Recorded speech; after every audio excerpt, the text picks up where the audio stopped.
To make the most of this series, download our free guided workbook with reflective exercises from bayina.com/amazed. How's it, my bro? How's it brew? Brews in a coffee maker, I think. No, man. In South Africa, man. That's a way of endearment to say, how you doing, my brother? Say it again. How's it, my bro? How's it may brew? Yeah, how's it, my bro? So, like... Brew is brother, bro. But yours is brew. Yeah.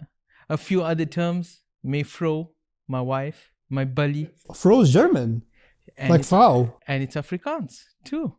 That's where the fro came from. That's where the fro came from. You know, one of my favorites is when I go to Europe and sometimes people say, "Mr. Nouman, how you going?" Yeah. Now I've heard, "How's it going?" Yeah. And "How are you doing?" But they smash the two together and say, "How you going?" And I'm thinking, by car? By bus? What do you mean? But that's just their way of saying, "How are you?" Of course. Every language has its own patterns. And every language has certain words that are almost interchangeable between one another. Like, think of happiness and joy, or anger and rage. These words, even though they may have some nuances and they mean different things, but in many cases they are actually used almost exactly the same way, interchangeably, right? Similarly, there are sometimes words that are the full version of something or the lesser version of something, like demo as opposed to demonstration, which you can in casual speech kind of use interchangeably. Now bear in mind that as I share this example with you, the entire Quran is an oral tradition. It was revealed, and it was memorized as it was sent down, and it wasn't documented in the way that a book is written down. It's passed down primarily as an oral tradition, and later on it is put into writing. So the Arabic language, let's start with that. The Arabic language actually has two words for giving counsel. One of those words is wassa, and the other word is awsa. And even if you don't remember that vocabulary, it's okay. Wassa is used in Arabic when you give counsel that is of a spiritual nature, or that when you give it over and over again. So basically, actually in Arabic, the only nuance to wassa is counsel that is given over and over again, as opposed to that awsa is actually counsel that's given one time. So I'll repeat that again. Wassa, over and over again. Awsa, one time. Remarkably, in the Quran, counsel is talked about several times.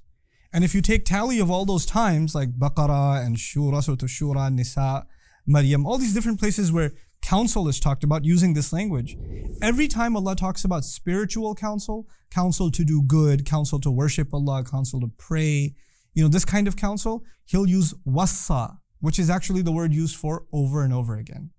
And every time counsel is of a financial matter, like, inheritance is also kind of the deceased left some counsel about how the money should be distributed, He uses awsa.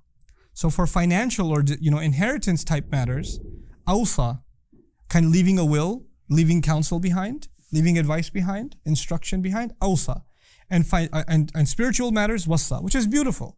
Because Allah is saying, think about it. How many times is inheritance going to be distributed? One time. It's a one-time thing. So awsa is a better word to capture the one-time nature of that kind of, distribution of will, that kind of counsel. However, spiritual counsel, be mindful of Allah, be truthful, be kind, pray.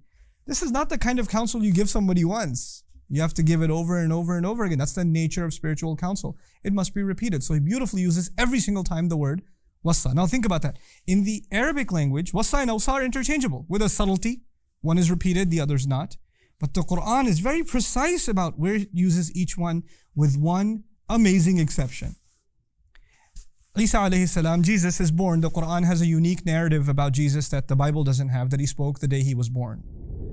And part of his speech is wa awsani bis salati wa zakati ma dumtu hayya. He counseled me to pray and to charity so long as I'm alive. Meaning Allah counseled Jesus. Isa says, alayhi salam, Allah counseled me to pray and to give charity. Except the word he used for counsel this time is the word that you typically find in the Quran for financial matters. Why though? This is a spiritual counsel. To pray, to give charity. Some argued that perhaps this word is used here because charity was mentioned, which is financial. But there's something more going on here. Remember in the beginning of this elaborate explanation, I told you that awsa is for one time and wassa is over and over again. Isa alayhi salam is how old? One day.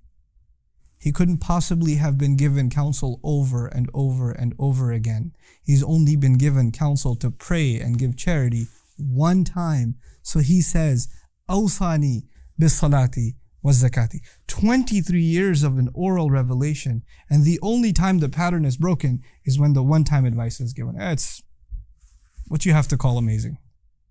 Another 2 examples I want to quickly give you along the same lines, because they're so short that if I made a video by themselves, they'd be like a minute long. So I'll throw them in here, inshallah. Is 2 words. We'll compare 2 words. There's this word a'yun and there's the word uyun. A little more vocabulary for you.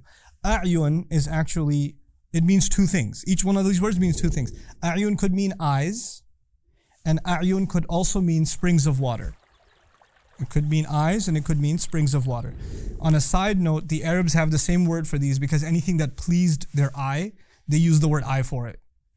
So waterfalls are called eye too because it pleases their eye. But regardless, a'yun could mean eyes and it could also mean springs of water. Another word, uyun, could also mean either one of these things. It could mean eyes and it could also mean springs of water. But the Quran has a particular signature. So for 23 years of this oral tradition, every time a'yun was used, it was about the eyes. And every time uyun was used, it was about the springs of water.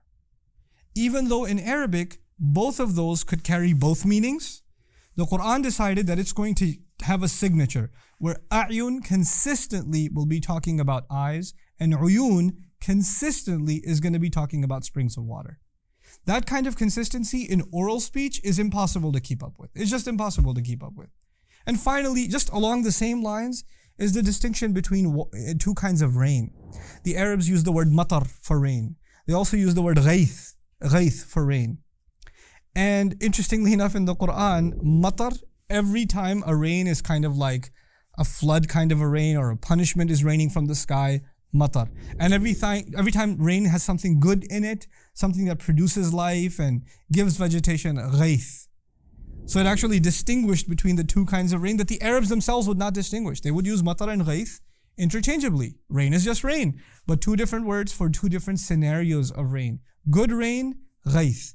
Terrible rain, matar. Over and over again for 23 years. The point of this short session was to illustrate to you how the Quran, when it picks a word, and it sticks with it, and it creates a pattern using that word, it actually creates a literary signature for that word. And these are the kinds of things, inshallah ta'ala, over the course of this series,